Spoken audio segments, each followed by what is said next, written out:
నమసర్వేభ్య. సుశ్లోక సంస్కృత అనే శీర్షికన ఇప్పుడు మనం మరొక అందమైనటువంటి సంస్కృత శ్లోకం నేర్చుకుందాం. ఈ శ్లోకం ద్వారా కవి ఆకారానికి శక్తికి ఉండేటువంటి తేడా చెప్తున్నాడు. ఆకారం వేరు, అతనికి ఉండేటువంటి శక్తి వేరు. భర్తృహరి ఒకచోడు అంటాడు, సింహ శిశుర బినిపతతి మదమలిన కపోల భిత్తిషు గజేషు ప్రకృతిరేయం సత్వవతాం నకలు వయస్తేజసో హేతు. సింహం చాలా చిన్నదైనా అది మదపుటేగుల మీద దూకుతుంది. కాబట్టి పరిమాణానికి శక్తికి ఎటువంటి సంబంధం లేదు అనే విషయాన్ని ఆయన చెప్పారు. ఇంచుమించుగా అదే విషయాన్ని మనకి చాణక్యుడు ఒక శ్లోకం ద్వారా మనకు అందజేస్తున్నాడు. చాణక్యుడు గొప్ప పండితుడు.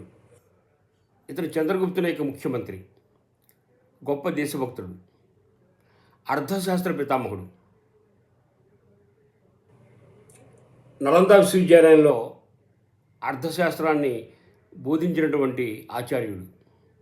ఈయన నీతిశాస్త్రం రాశాడు.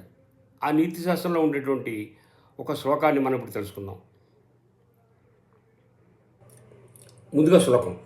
హస్తి స్థూలతను సచాంకుశ వశ కిం హస్తిమాత్రో అంకుశ. ఏనుగు చాలా పెద్దదిగా ఉంటుంది. అంకుశం చాలా చిన్నదిగా ఉంటుంది. ఆ పెద్ద ఏనుగు ఆ చిన్న అంకుశాన్ని లొంగుతుంది. అంకుశం ఏనుగంత ఉండదు కదా.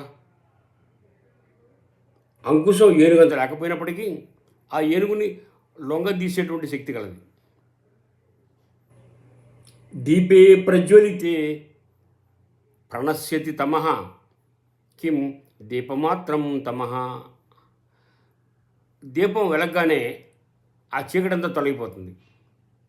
చీకటి దీపం కంటే ఎక్కువదే, పెద్దదే, విశాలమైనదే. కానీ దీపం వెలగానే చీకటి పటాపంచలైపోతుంది. కాబట్టి చిన్న దీపం పెద్ద చీకటిని తొలగించేటువంటి శక్తి కలిగి ఉంటుంది. వజ్రేణాపి హతాః పతంతి గిరయః కిం వజ్రమాత్రో గిరి. కొండలు ఉన్నాయి చాలా పెద్దవి.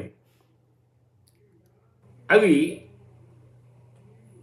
ఎంత పెద్దవైనా చిన్న వజ్రాయుధానికి లొంగుతాయి. వజ్రాయుధం కొండంత పెద్దది కాదు. అయినప్పటికీ ఆ కొండల్ని పిండి చేసేటువంటి శక్తి కలిగింది అయింది. అందువల్ల తేజోయస్య విరాజతే స బలవాన్. ఎవరికైతే పరాక్రమం ఉంటుందో వాడు బలవంతుడు.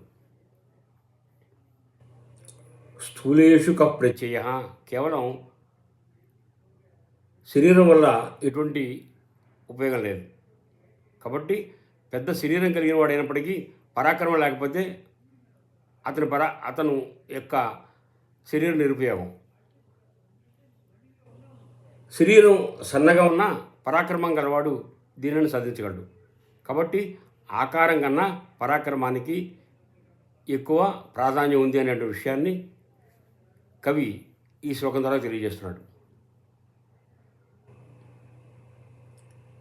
అంకుశం చిన్నదైనా పెద్ద ఏనుగు లొంగదీస్తుంది. దీపం చిన్నదైనా పెను చీకటిని పటాపంచలు చేస్తుంది.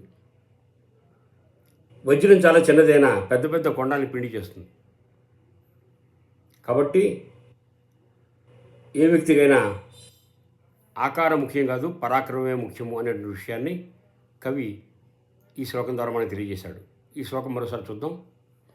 హస్తి స్థూలతను సచాంకుశవశ కిం హస్తిమాత్రో అంకుశ. దీపే ప్రజ్వలితే ప్రణశ్యతి తమః కిం దీపమాత్రం తమః. వజ్రేణాపి హతాః పతంతి గిరయః కిం వజ్రమాత్రో గిరిః తేజో యస్య విరాజతే స బలవాన్ స్థూలేషు కః ప్రత్యయః. కాబట్టి మనం ఆకారానికి ప్రాధాన్యం ఇవ్వకుండా శక్తికి ప్రాధాన్యం ఇవ్వాలి అనే విషయాన్ని తెలుసుకోవాలి. ఇది తెలపడానికే చాణక్యుడు ఈ శ్లోకం రచించాడు. నమస్కారం.